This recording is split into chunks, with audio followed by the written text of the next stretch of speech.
Alright, welcome everyone to round 4 of the Australian GTE Challenge presented by Moonraker Design and Print at Silverstone GP. There is a lot less of you this week, guys, so pretty much just need to finish and you'll be getting some points, so that's really good. Unfortunately, Easter has probably left some people away on holidays, so keep it clean, guys, and yeah, have fun. All right, so let's get this all. Best of luck to Robert Bathurst this weekend too.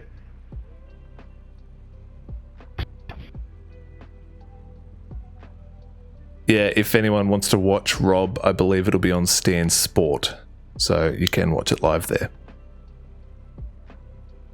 I think he'll do like Facebook updates every 2 seconds too, so keep an eye out. Alright, I think I need to grid and then get out. We've put in plenty of fuel to finish the race. Alright.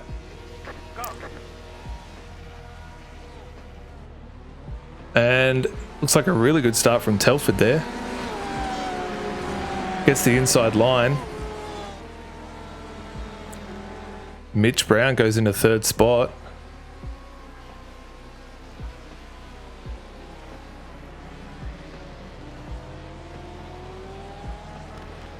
Really good drive off the start for Mitch there, so really fantastic stuff. Telford out in front, showing that he means business even though he didn't qualify P1.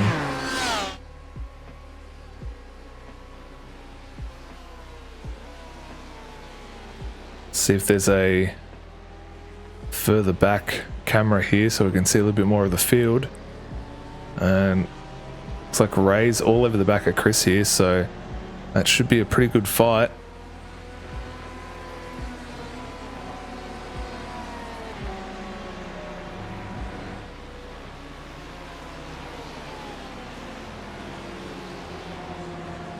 Must be feeling inspired from the F1. Yes, definitely.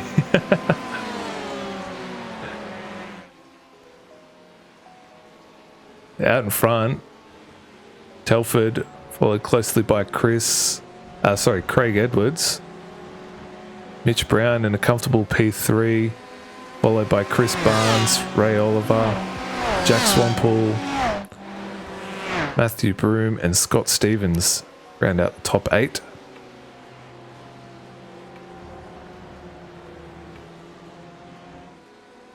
Let's head back to the fight for the lead.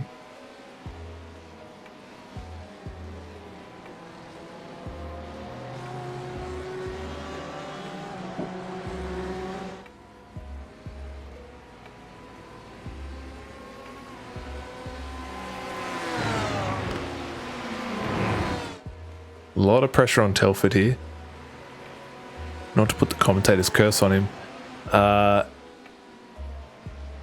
go back to Mitch Brown and Chris Barnes, which is a really close battle here.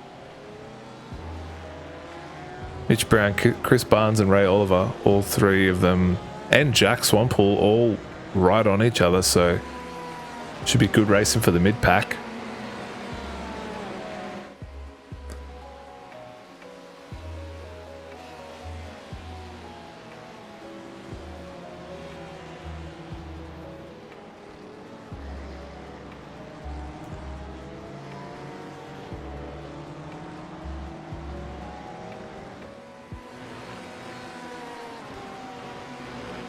Go on board with Jack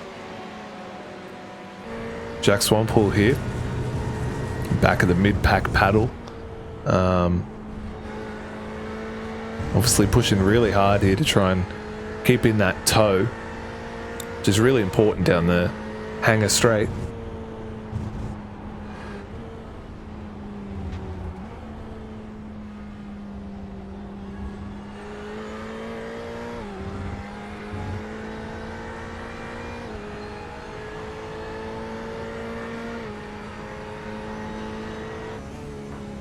Two up the front are setting some blistering laps. They are almost 2 seconds up on their quickest lap, so see how this plays out. Nathan Huppert's, unfortunately, another fast driver is not from Fusion Sim Racing, is not here tonight, so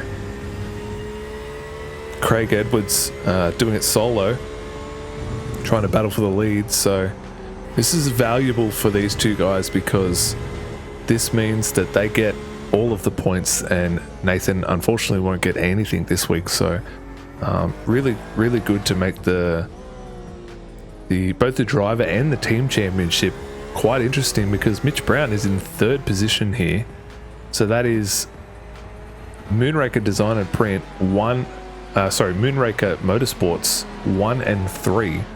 So if this keeps going the way it's going, and so say Telford gets the win and the fastest lap, that'll be 26 points for him. And I believe it's 16 points for 3rd spot, I think. Maybe 15.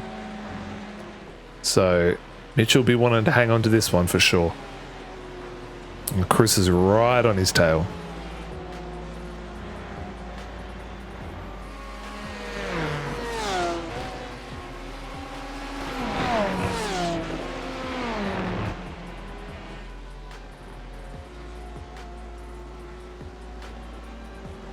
I think Ray's just biding his time here, trying to keep an eye on the battle that's unfolding ahead and see if he can capitalize on it.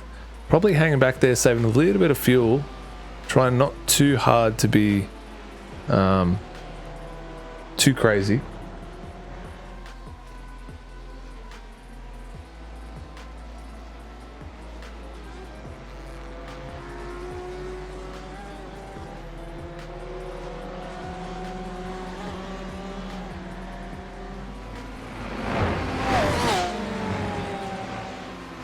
So Mitchell want to be trying to push as hard as he can without burning those tires out.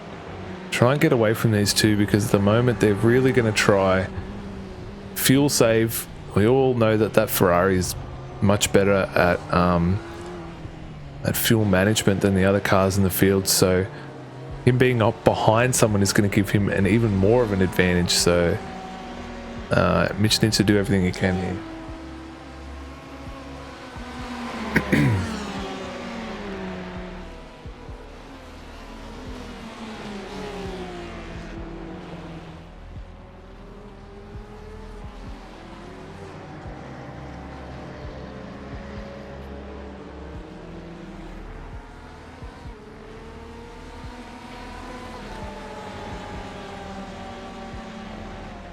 Oh, and it looks like Craig has had a bit of a mishap there. Unfortunately, I missed it. Let's see what happened there. Looks like he's just come in a little bit too hot into that corner. And yeah, that's really unfortunate for him. That puts him back into 5th position now. So that's very unfortunate. He'll be pushing now. He'll be pushing. He's got to be a little bit cautious about those rear tires, because they will be a little bit hot after that. Thomas can now breathe a little bit easier. He's got about a 5-second gap back to Mitch Brown, but this is fantastic drive for Moonraker Motorsports. So, and it looks like Craig is jumping into the pits. Jump into the pits. Alex, the co-driver, has said that she would hear him sigh. So sigh of relief maybe as he now climbs away from the field with a 5.1. And Ray Oliver goes down the inside of Chris Barnes there. So Chris won't be happy about that. He'll be really trying to push back. This is good news for Mitch Brown. You can hopefully get just a little bit of breathing space from these two, but Ray is on the prowl in that Porsche, so putting a lot of pressure, filling Mitch's mirrors with with the light, very bright green Porsche.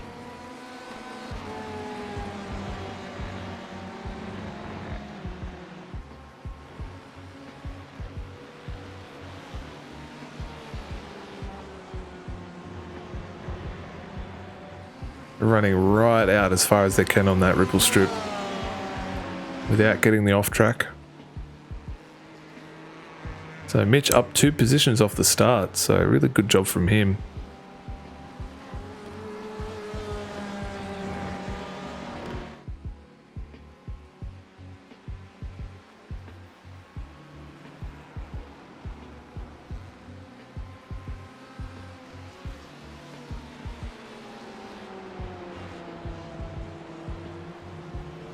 Be interesting to see the strategy here that Ray pulls off. A new driver to the series, so obviously we don't quite know how he would behave in this sort of situation. Does he hold back and save a little bit of fuel? Does he try and get out in front and try and get a little bit of gap to try and secure some time, and then, you know, leave it all up to the pit stop? We'll see. He does seem to be quite offensive, that's not the right word, on the offense, I guess, and really trying to push to get that position back, fighting with Mitch. But what's going to happen here is that'll bring Chris into the fray, so it's going to be interesting here as we're on board with Ray, and it goes on the outside through the Brooklands.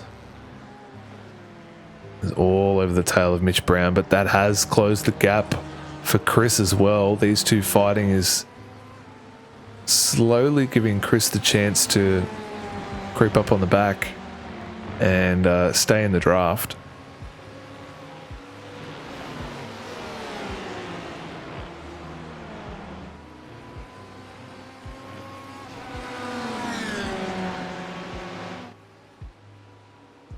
They go through Maggots and Beckett's. Oh, and unfortunately Ray's had a bit of a spin. So Chris will go through, Jacques goes through. And Matthew Broom goes through. So Scott Stevens will not go past him, but that puts Ray into 6th position. So that's really unfortunate for him. It's a little bit of breathing space for both Chris and Mitch there. I think they're both going to be very, very... It's going to be a heated battle towards the end of this race, but it's definitely a race of strategy, so we'll see how that plays out.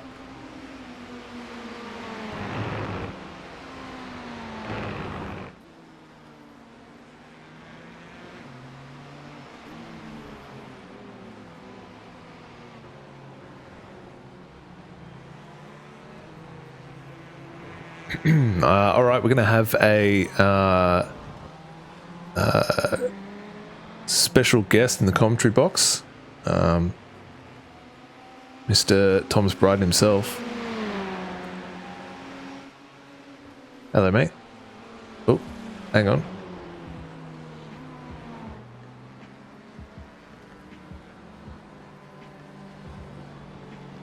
Hello, buddy. Can you hear me? How are you, mate? I'm alive. You're alive? That's good. I obviously missed the start, so, you know, those things happen. You fall asleep in the pits, and, you know, what are they going to do? They're not going to wake you up and get you out there now, are they? No. Unfortunately, that's not how that works, yeah. I thought this was a 24-hour. It's not a 24-hour enduro, no. Oh, No. What a shame, what a shame. Yeah. Oh, it's actually funny, I tried to just get in so I could bring the live feed up through iRacing there, and it wouldn't allow me to. It told me I needed to buy the GT3 car that is the safety car. Like, That doesn't seem right. It's like, I can race this class, but I can't watch it. That doesn't make any sense. I know. Were you trying to be the safety car? No, I was just watch. It's just Because what you could do is join as a spotter for me. Yeah, no, it's it told me I had to. Oh, right. Yeah, okay. Because you don't have the GT3, you can't do that. Yeah, okay. Exactly. Yeah. So, but it is what it is. I can still see it on your stream. I might be a little bit delayed, so I won't be screaming when I see somebody have a bingle. Like, yeah, that's fine. Why someone just randomly screaming? But hey, we're here. I wonder if I can do this. Just give me 1 sec. I'm going to try something, and I don't know how good it will be and if it's going to ruin everything, but we'll see. Yeah. Risky. A little bit, but that's all right. All right, let's try this.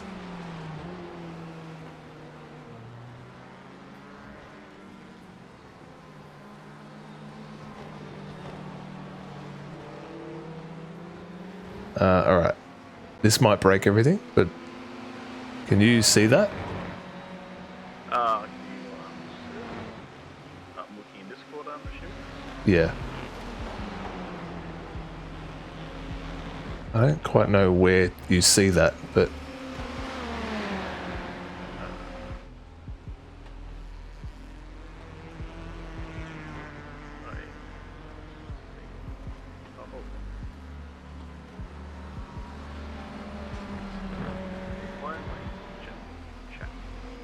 it's using a lot of my CPU, but that's all right. All right, so we're going back to the battle here with Chris and Mitch. These two will be battling it out for the remainder of this race. Slightly smaller field today, only 8 drivers, but yeah, still really close racing. Craig Edwards unfortunately had a bit of a mishap on in the early stages of the race, so then has pitted early, so we'll see how that plays off towards the end of the race.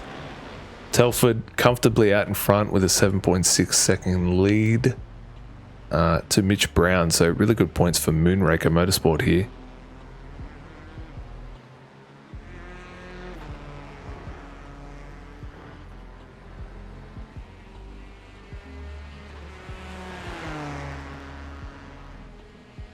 Can you see it or no? It's really struggling a lot, and you've slightly turned into a robot through Discord. Okay. So, all right. I've stopped that. I've stopped that. Yeah. It's all good. It's all good. I will trust that I can still sort of see what's going on. I've got a general picture of what's happening. So it's not too bad. I feel like I've missed a very crucial moment at the start because there is somebody missing out of that top 3 that I wouldn't expect to be there considering qualifying times. Yes.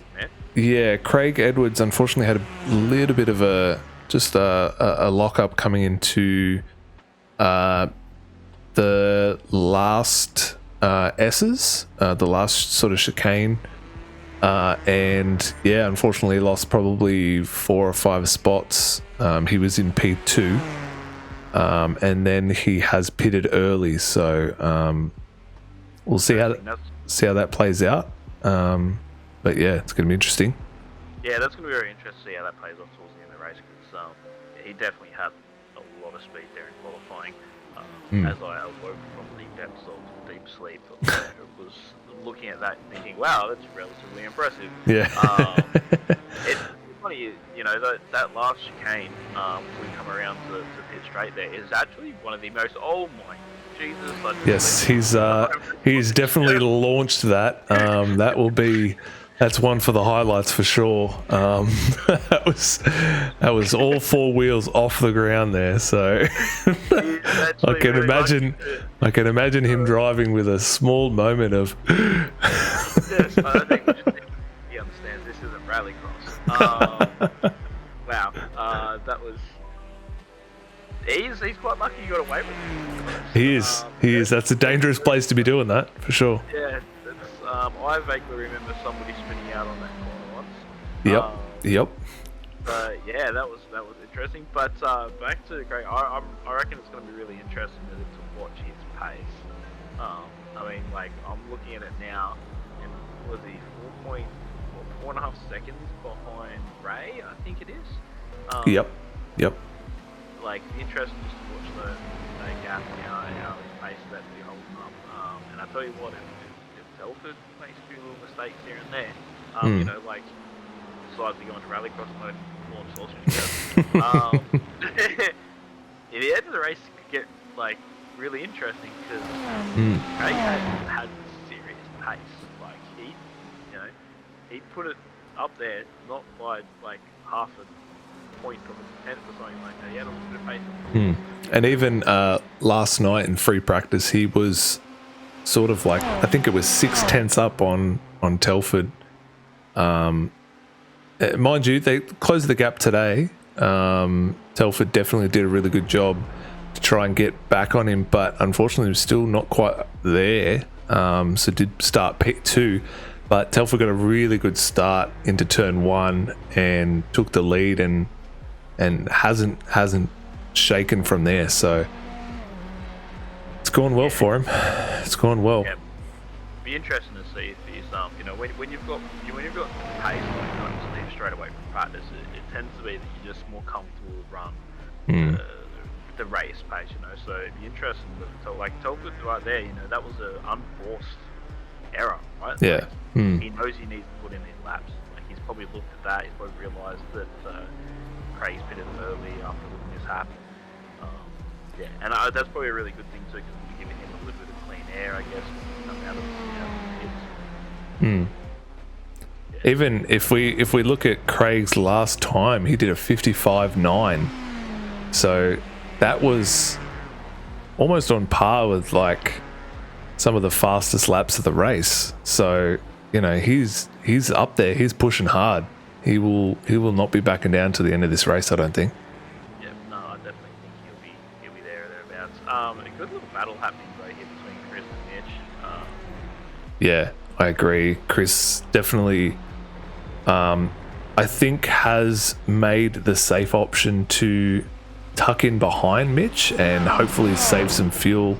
I think Silverstone's definitely an interesting track for that, with a lot of long straights, and we both know how much better the Ferrari is on fuel conservation. So yeah, that's going to be interesting. Yeah, definitely. And Chris is a little bit like Robbie. He's definitely not bad. That's for sure. So absolutely. How he gets through with that. But both those guys are going to be absolutely stoked right now to be in second and third place, because I mean this season's been definitely fast. They'll be absolutely stoked. Hopefully they can keep it there, but I feel like one of these poor fellas is going to be left holding his hand in his head when Mr. Craig arrives to the party. After everybody's finished. So I'm actually hoping they come through for a podium, but at the same time I sort of want to see the flares of when that Porsche gets back up there. So yeah. It's a bit of mixed feeling. Yeah. Well, if we look at it now, I'm not 100% sure, but if Chris was to pit now, he would be around about the same spot as Craig is. So yeah, that would be very interesting to see how that's going to play out. Yeah, exactly. And this is a thing that I guess he's right up the backside now of Mitch, and he needs to sort of get an assessment of, is he being held up? Yep. That's, if you look at, if you look at where Craig is and take that, which you just mentioned, into account. But that's very, very hard to do when you're driving that car, And then you're going to lose more time if you're trying to get the pass done. Like, he is pretty close. Yeah. I actually get that feeling like we might actually see him maybe make a move in a minute. Possibly. I think it's definitely possible. I think it might be in his best interest to get past him if he's holding him up. But yeah, I don't know. He may just be able to play it safe, but I don't know. We'll see how it pans out. If he feels he's driving on his limit, then obviously yes, it's probably ideal to stay there. The sub is always good. It's bad to drive behind either. He's actually quite alright to drive behind and around. So yeah, as you say, but it's one of those things. Sometimes you just got to back yourself. Sometimes you got to throw the cards behind you and go, you know what? No, this is my race, and I'm gonna take it. For all he doesn't look too out of place where he is. He does seem pretty comfortable. He's not locking brakes. He's not slipping and sliding all over the joint. He's actually quite calm, I would say. So I don't think he's, he could be pushing, you know. I don't know. Yeah, I think you just noticed right there that Mitch went defensive, which I found interesting. So, you know, as soon as one car starts getting defensive, and starts moving around the line, the tenths of a second start to roll away. It affects both cars. Yeah. When they're that close together. So, the only other thing is here is, as we both know, Mitch is a racer. Like, he will defend the position. Yep. With his honour and life, basically. He will throw every rule at the rule book. He will throw it. He will try everything that he can possibly do. Within the rules, I've had some really great battles with Mitch. You know, and he's a very good defensive driver. He makes that car the widest car on the track. So it's one of those. Yeah, it's actually, when you think about it, Chris is in a relatively difficult position here because the other thing is at the end of the day, track position is also key. When you know you're going to have a fourth coming to that party and you're in third, you know, if they both get leapfrogged here, then there's, you know, he's going to be the one sitting on the outside of the podium. Oh, and Mitch has pitted, so that's interesting tactic there. So Chris is going to stay out. I believe Chris's predominant strategy is go as long as you can. I guess maybe Mitch thought he was possibly over driving a little bit because he had him on his tail, but I'm not sure. I definitely think it was actually interesting there because for a second it actually looked like that Chris was also going to pit for a second. Interesting. Okay. You know, when you watch that replay a little bit, we could run that back. Hang on. Yeah, it looks like it was a little bit confusing. It looks like they were both looking at it, thinking about it, and it's maybe he's seen that Mitch jumped in there, and he's sort of decided to just try and push his lap, try and do something. That's interesting, actually. Unless he was just trying to get a little bit of toe, maybe. I'm not too sure, but yeah, he definitely looked like he was going to as well. Yeah. So sort of last minute change. So I think the key here is I think he understands he needs to be on a different strategy. Yeah, you're not going to win races being on the same strategy as the person right around you. Yeah. So be interesting to see his lap time here and his splits and where he's at. If he's putting something very quick together, give us a real idea of how much pace he did. Well, Mitch on that last lap, not the in lap, the lap before that, he did the fastest lap of the race of anyone, I think. And Chris was right there. So yeah. That's Oh, sorry, that was his in lap. Sorry, it doesn't count the in lap. Sorry. Yeah, I know. I was very excited then because it's a very fast lap. I was like, oh, it's faster than Craig. It's faster than everyone. But in saying that, Craig has jumped him. So, and by a decent amount too. So close to 9 seconds, that's big. Yep, that's very fun. And I tell you what, that's a bit of him having to drive defensive and change lines here and there. It doesn't take much to throw away that lap time, and it all adds up. It'll be interesting here to see if Chris can get himself into essentially third. Yeah. He's looking pretty good. He's looking pretty good in that car, to be honest. What was Chris's last lap?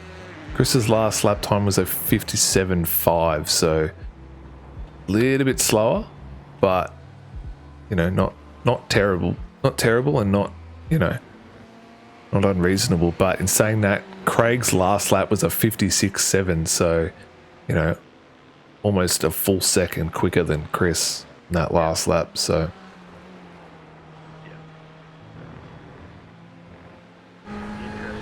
And looks like Scott Stevens has just come into the pits. Oh, and he's had a bit of an issue coming out of the pit lane there. Just lit the rears up. It's easy to do that. Slightly colder tyres when you come in for the pit stop, and then on the way out hit the limiter, and it's very easy to light them up. I wonder if he got away with not getting an unsafe exit there. That will be interesting. Yeah, see if he got a black flag. Doesn't look like it, as far as I can see. Telford comes into the pits. So this will make Chris Barnes the leader momentarily until he pits. And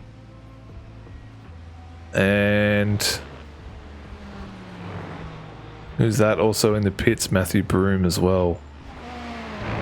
So a little bit of shuffling going on here. So and we're about to see where all the cards will settle for a second. Yeah. See where this race is at. I think so.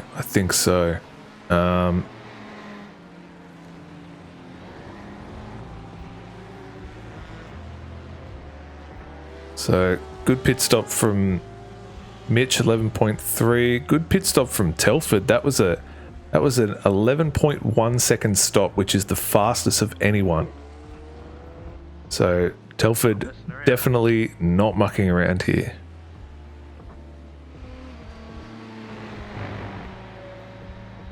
So 2 Ferraris out front. Clearly. I tell you what, I like the look of Jack's Ferrari's got a nice little logo there, the boxing figure on the side of the ambulance. Yeah, it's nice, isn't it? He's obviously got a new teammate tonight. His existing partner unfortunately can't make any more of the races, so Ray Oliver is the new driver for Down Under Sim Sports for the rest of season 5.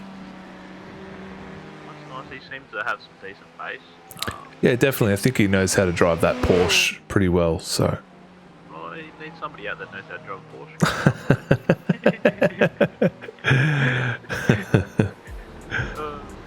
It's actually probably a good race for you to be in, mate.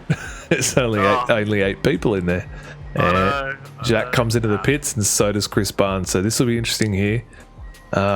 Telford will, I think, easily go through here, but it will be interesting to see how Craig ends up. Craig's right on Telford's tail already. So Craig will jump into second position here. So he's had a ripper of a drive, even after spinning. How great. And that's a huge gap now he's pulled. He's 11 seconds in front of Mitch Brown after a spin. Yep. Yeah, he's in the lead zone. Yeah. He's basically doing a Mark Marquez here. He really is, isn't he? Yeah.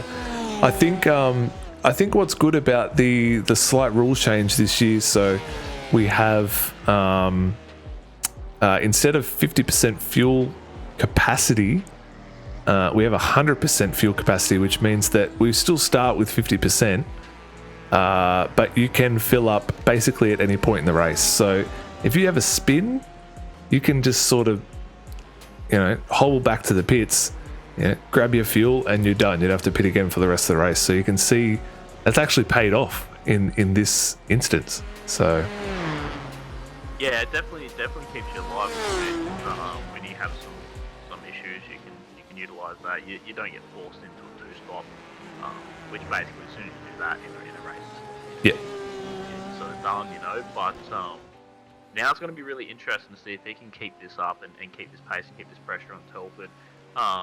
He might have burned tyres up a little bit, having to push so hard. That gap back. So yeah, it'll be interesting to see how this now plays out. I mean, there's around 2.8 or just almost a 3-second gap he's got to pull back in. So Yep. If he can continue to do the pace that he was doing before, I think obviously he's really capable of doing it. So keep an eye on that car, see if it starts squealing around, or see if he's struggling him online or anything like that.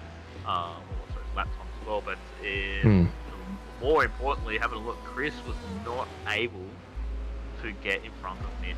No, he wasn't. Yeah, so that's very interesting. They had very similar stops, but yeah, just couldn't quite pull it off. I think Mitch has had some really good laps after his pit stop, which has helped him tremendously, I think.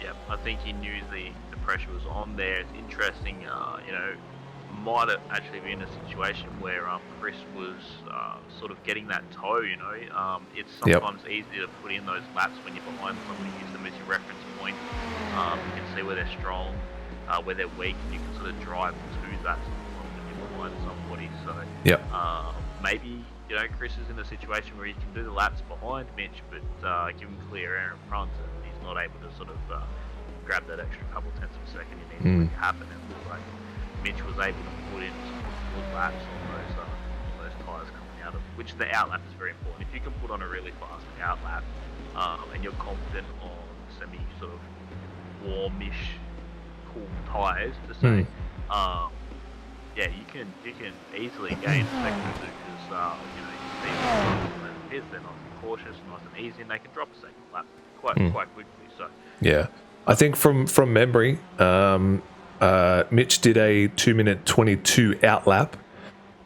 Chris did a 2:23.9, so 2 seconds better on his outlap. And that's enough. That's enough to be just ahead. Yep. With a little bit of breathing room. Yeah, and now that puts the pressure on Chris. He's got to do all that hard work again. He's got to try and get himself up there, and then he's left with the very hard task of trying to pressure Mitch into either a mistake or somehow try and get past the 9-meter wide Corvette, which is that's now there's no pit stops or anything to happen. He's definitely he's got a hard task up there. Absolutely, and it looks like Telford's gone quicker on that lap over Craig, so they're trading faster laps, so it's going to be interesting here.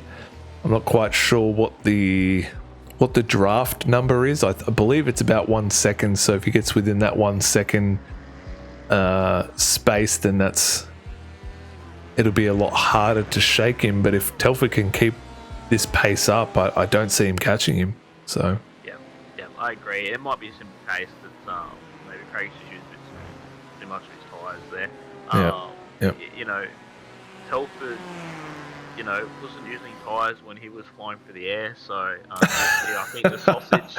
less rubber on the ground means you're burning less rubber, so that's it. Yep. Exactly, so I think what we actually seen there was a very strategic move by Telford, and it seemed to play out. Yeah, this guy knows what he's doing. He really does. Yeah, unbelievable. But that being said,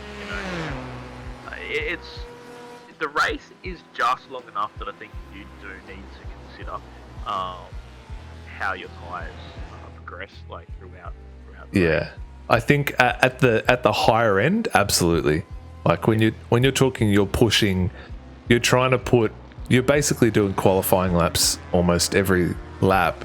Your tyres are going to burn out quicker. It's just natural. And if you are just fractionally better at it than the person behind you, then that's going to give you a huge advantage. So yeah, massively. And in this case, Telford has been able to drive up the front, maybe half a second a lap slower for the first stint of this race than Craig, and that half a second mean a lot when it comes to guys. So, but that being said, it's the gap it's 2.5.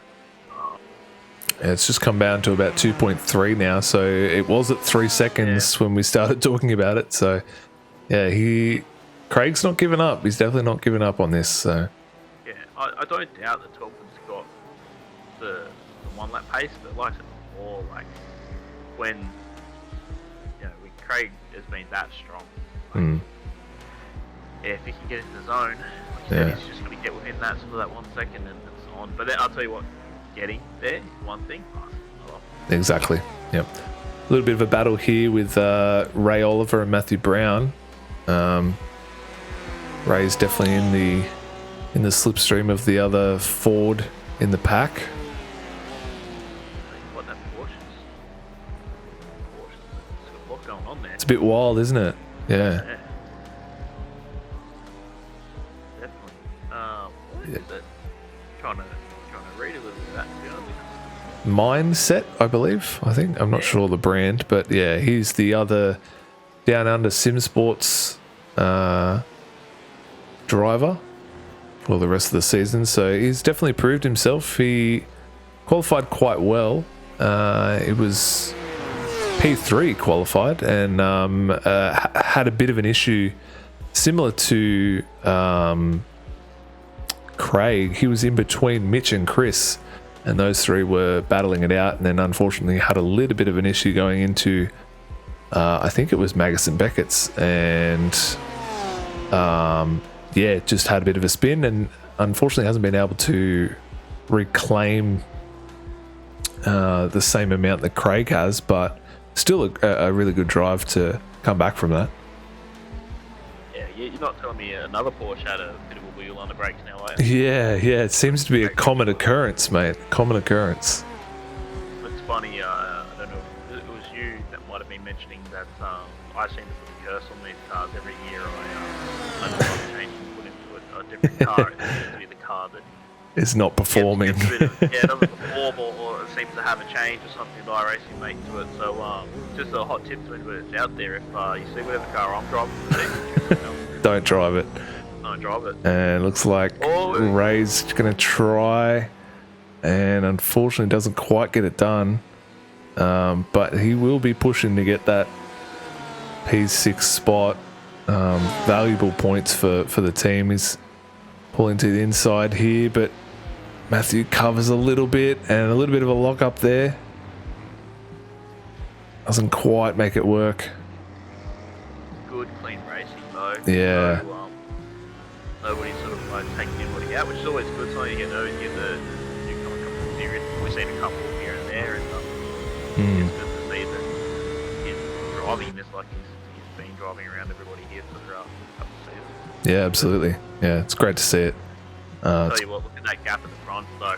Yeah, I know. I was just thinking that 1.5, 1.4. I'm looking at now through that last section there. So he's definitely eaten a lot of time out of that.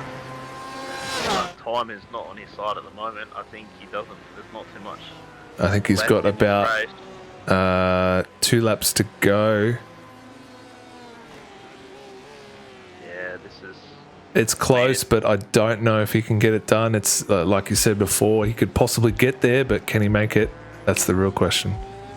Yep.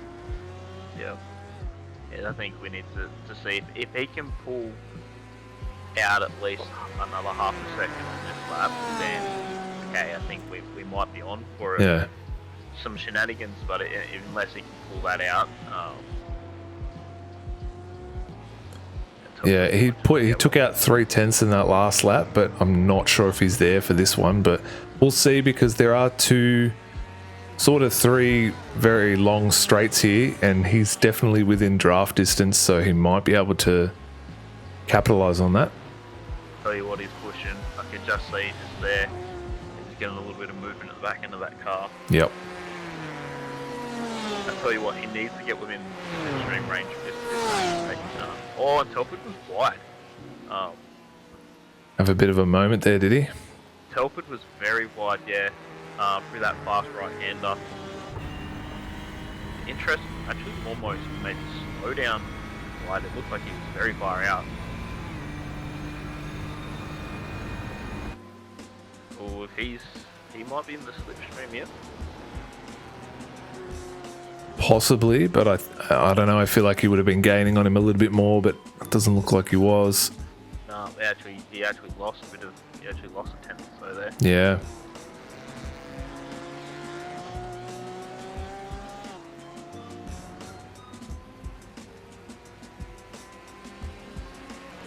Intriguing. Very intriguing. All right, so Feeling the pressure. he's just about to get under the 1 second mark here, so he's within a second, which is the closest he's been. He's rally crossing. Yeah. Corner. You must be careful. don't want to get a slowdown. Yeah. And I know for a fact that Telford will be struggling with those tyres. It's something that he struggles with a lot in that Ford. Towards the end of the stint, the tyres are so loose and oversteer is very hard to deal with. So he'll be battling that. And I know that the Porsche is quite strong towards the end of the stint. So it's going to be an interesting battle for the lead here as we are on the I think this is the final lap. Is that right? It's looking like it, yes. I can't see white flag, but I'm going to say this is... I can't see white flag either. I'm not really sure why, but sure. With the way that that first corner was attacked, I'm just going to say yes. Yep. Yep. And it's going to be interesting to see, but Telford is quite good through these S's. Yeah. He knows how to handle that car through there. And I'm going to tell you, I think Craig needs to be closer at this point to make this happen. Yeah, he's definitely got the draft, but... Yeah. I've got butterflies in my stomach. This is quite intense. And he's right there, right on him. Can he make it happen? Running out of time to make this happen. Doesn't quite look like he can. But what a drive. What a drive by Craig. Fantastic stuff. Really well done. Fantastic race by all. Holy shit, dude. One more lap and I feel like we would have had a very different story here. Yeah, I think so. So Mitch Brown will cross the line and go That's good stuff. P3. And Chris will go through P4. Jack Swampole will go through P5. I can hardly keep the thing straight. Chris has got to be happy with that result, though. It looks like he put everything down for it. Absolutely. Matthew Broom crosses the line P6. Ray Oliver P7. Unlucky there, Chris. And Scott Stevens P8. Good racing, bro. All right, great stuff. Yeah, magical drive. That was really impressive by Craig. You sort of, you feel for him a little bit because he clearly had the pace. Yeah. To take that one, but hey, to finish first, you must finish. That's exactly right. And Telford drove an outstanding race from start to finish. You know, not a single mistake besides rallycrossing the thing. Yes, and to be honest, I'm probably going to turn around and say that the way that Craig attacked that first corner, I think they both thought they were in rallycross. In this. Great stuff. Just give me 1 second. I'm going to talk to the guys. Thanks, guys. That was a really great race. Telford, you kept it together. Good stuff, mate. I'm pretty sure there was a few moments there where you had all four wheels off the ground. So great to watch, guys.